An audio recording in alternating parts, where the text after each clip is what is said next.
प्यारे बच्चों, आज व्यवसाय अध्ययन के अगले चैप्टर की ओर चलते हैं और उस अगले चैप्टर का जो नाम है एकाकी व्यापार पर वैधानिक प्रतिबंध और एकाकी व्यापार के महत्व के बारे में। इससे पहले एकाकी व्यापार क्या है, उसकी विशेषता कौन कौन सी है, इसके बारे में हम लोग समझ चुके हैं। आज वैधानिक प्रतिबंध एकाकी व्यापार में कौन कौन सा होता है इसके बारे में और एकाकी व्यापार का महत्व, लाभ या गुण क्या है, इसके बारे में आज के चैप्टर में हम लोग समझेंगे। बिल्कुल हमारे बीच की घटना है, सामान्य बात है ये एक व्यापार करने के लिए किसी भी व्यक्ति के लिए। तो आइए समझते हैं।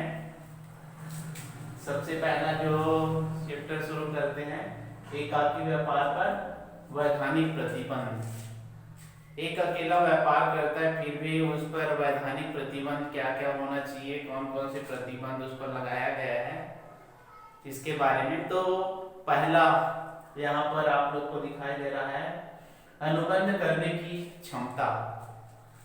अनुबंध करने की क्षमता, अनुबंध मतलब ठहराव होता है।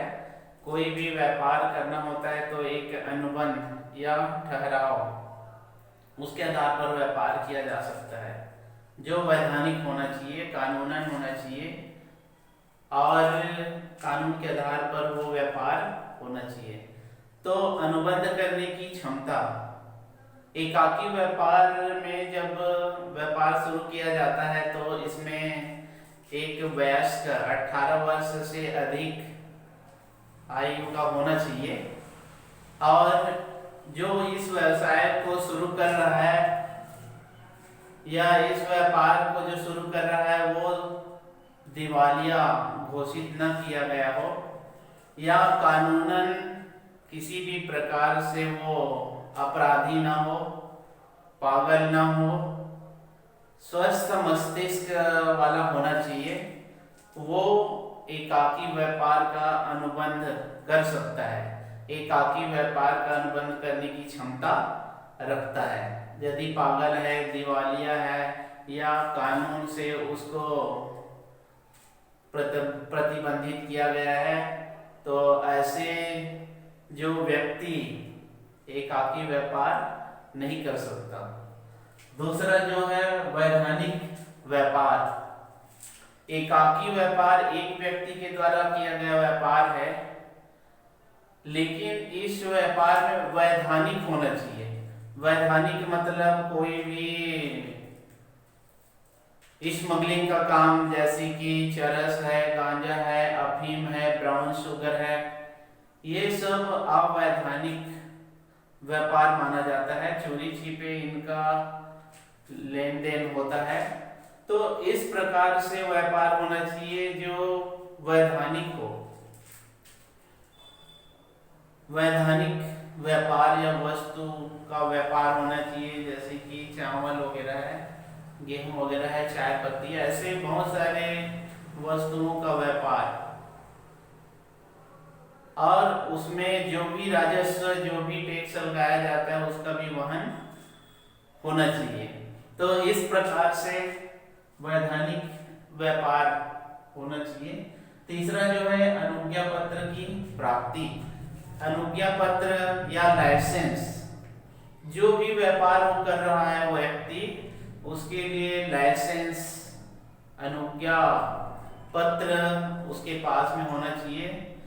चाहे वो छोटा व्यापार करे या बड़ा व्यापार करे, चाहे वो चावल का व्यापार करे, चाहे कोई भी लोहे की सामग्री का व्यापार, कोई भी सामग्री का व्यापार करे, उसके लिए लाइसेंस, उस स्तर तक का लाइसेंस वहां से प्राप्त करना जरूरी होता है। बिना लाइसेंस के कोई भी व्यापार नहीं किया जा सकता। ये है वैधानिक प्रतिबंध। इसके बाद में करों का भुगतान। कोई भी एकाकी व्यापार वैधानिक तभी माना जाएगा जब वो स्थानीय स्तर पर कर का चुकता करे, राज्य स्तर पर कर का चुकता करे और राष्ट्रीय स्तर पर कर का भुगतान करे। तो कोई भी एकाकी व्यापार में ये अनिवार्य होगा कि समस्त करों का भुगतान वो जो व्यापार करने वाला व्यक्ति है उनको चुकाना पड़ेगा। यदि कर का भुगतान वो समय पर नहीं करता है या कर का भुगतान नहीं करता है तो उस पर वैधानिक प्रतिबंध उसके व्यापार पर लगाया जा सकता है। इसके बाद में पांचवा जो आता है असीमित दायित्व। असीमित दायित्व का मतलब यही होता है कि जब कभी भी उस व्यापार में हानि हो जाती है तो हानि होने के बाद में समस्त उस हानि की क्षतिपूर्ति वो व्यक्ति स्वयं अपनी प्रॉपर्टी या अपनी संपत्ति से अतिरिक्त वहन करता है, क्योंकि वो अकेला स्वामी होता है और अकेला स्वामी होने के कारण हानि और लाभ का भी स्वामी होता है। इसलिए असीमित दायित्व का मतलब यही होता है कि ज्यादा हानि या नुकसान होने पर उनको अतिरिक्त पूंजी लगाना पड़ता है। तो इस प्रकार से एक वैधानिक प्रतिबंध एकाकी व्यापार में किया जाता है। छठवां जो है दिवालिया अधिनियम। यदि किसी भी बैंक के द्वारा उसको दिवालिया घोषित कर दिया गया है तो दिवालिया घोषित हो जाने के बाद में उसको कोई भी व्यक्ति के द्वारा या किसी भी प्रकार के व्यवसाय करने की बाध्यता या व्यवसाय करने के लिए उनको कोई भी व्यक्ति से संपर्क न किया जाए, ऐसी बात नहीं है। दिवालिया अधिनियम यही कहता है कि उनको बैंक के द्वारा तो दिवालिया घोषित कर दिया गया है, लेकिन न्यायालय उनको ये आदेश देती है कि उनको किसी भी व्यवसाय को करने के लिए वो सक्षम है। तो इस प्रकार से एकाकी व्यापार पर वैधानिक प्रतिबंध कौन कौन से होना चाहिए इसके बारे में अभी जानकारी प्राप्त किए हैं। इसके बाद में चलिए आगे पॉइंट में चलते हैं हम, वो है एकाकी व्यापार के महत्व। एकाकी व्यापार के महत्व, एकाकी व्यापार का महत्व, लाभ या गुण। एकाकी व्यापार को बहुत महत्वपूर्ण माना गया है अन्य व्यापार की अपेक्षा, क्योंकि ये अकेले व्यक्ति के द्वारा संचालित होता है और उसका व्यवस्थापन संचालन एक अकेले का होता है। इसलिए कोई भी परेशानी या कोई भी व्यवधान इसमें नहीं आता या आने की संभावना नहीं रहता। ये इसका महत्व है। तो आइए देखते हैं कि एकाकी व्यापार के महत्व की कौन कौन से बिंदु है। पहला जो है प्रारंभ तथा अंत करने में सरलता।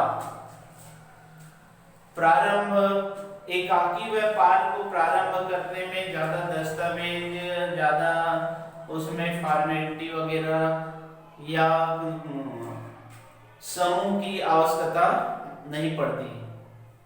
कम आय पर भी इस व्यापार को शुरू किया जा सकता है। तो प्रारंभ करने में आसान होता है, सरलता होती है। और जब इसको समाप्त करना है, एकाकी व्यापार बंद करना है, यदि नुकसान हो रहा है इस व्यापार में तो किसी को सूचना दे दे तब बंद करे, ऐसी बात नहीं है।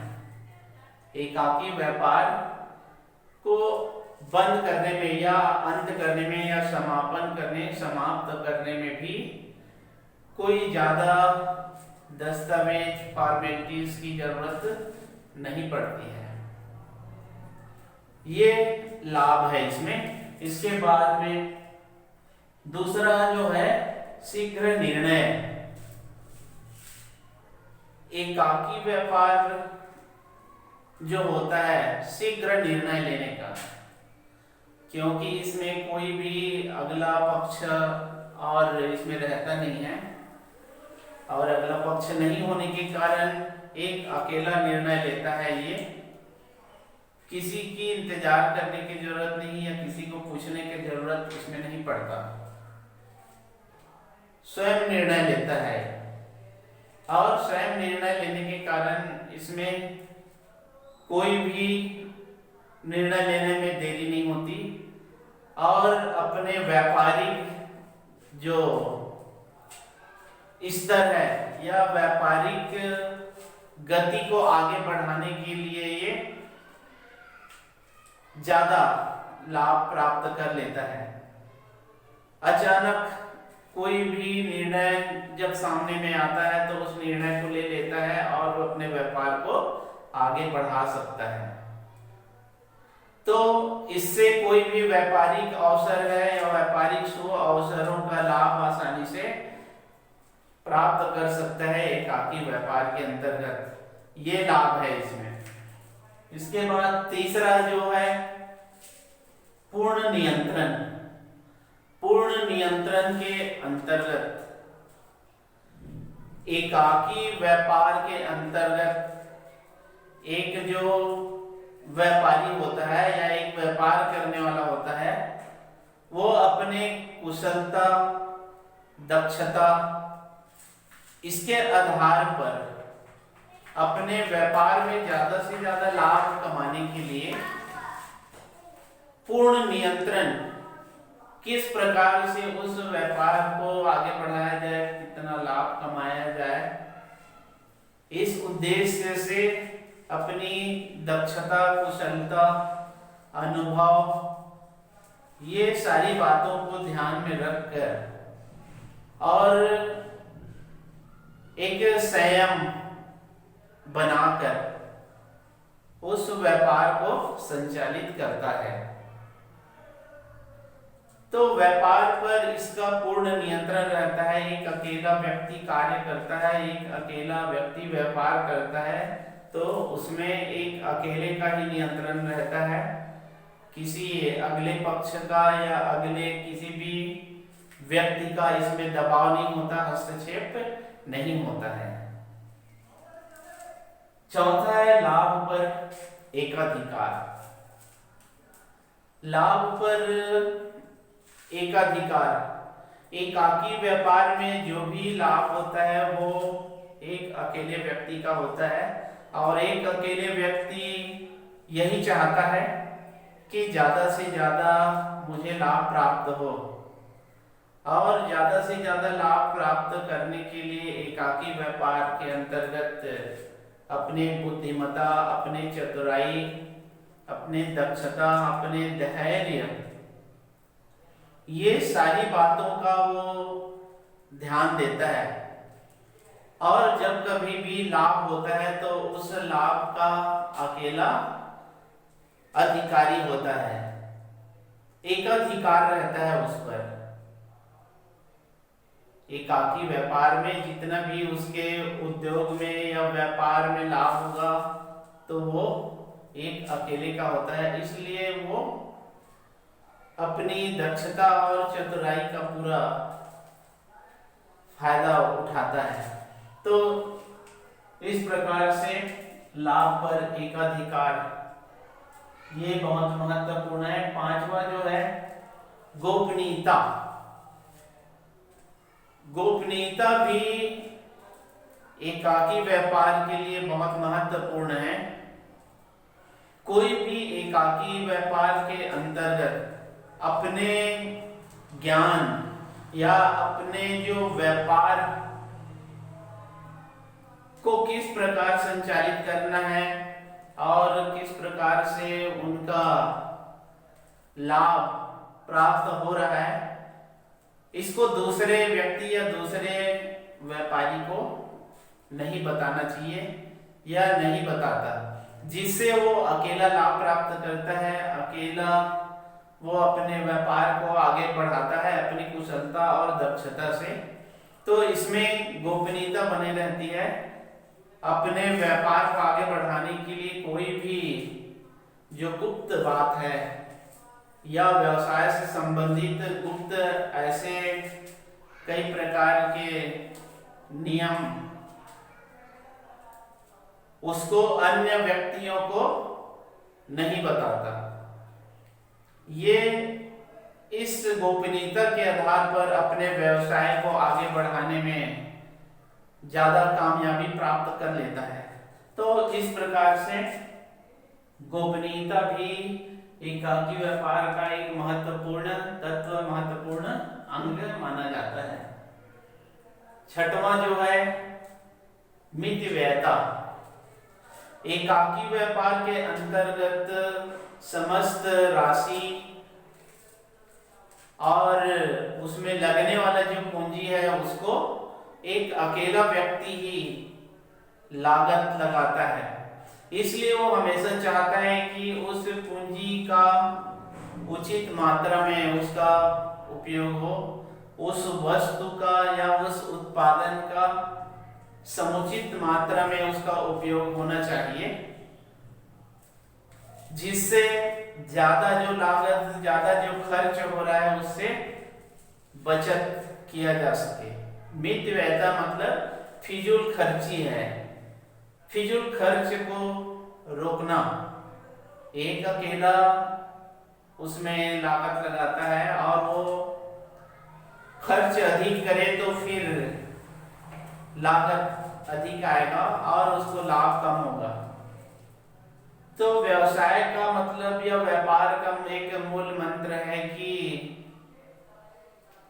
उसको मितव्ययता बरकरार होना चाहिए, मितव्ययता होना चाहिए, खर्च कम होना चाहिए, तभी वो ज्यादा से ज्यादा लाभ प्राप्त कर सकता है। सातवां जो है कार्य में लगन। कार्य में लगन या निष्ठा, धैर्य, संयम, जो एकाकी व्यापारी जो है इन सारी बातों को ध्यान में रखकर व्यापार संचालित करता है, उनका व्यापार आगे बढ़ता है। तो धैर्य, संयम, चतुराई, इन सारी बातों को ध्यान में रखकर एकाकी व्यापार किया जाना चाहिए, ताकि उनका व्यापार और ज्यादा से ज्यादा लाभ कमा सके, उनका व्यापार का विस्तार हो सके। आगे के चैप्टर में इसके और महत्वपूर्ण बिंदुओं पर चर्चा करेंगे। धन्यवाद।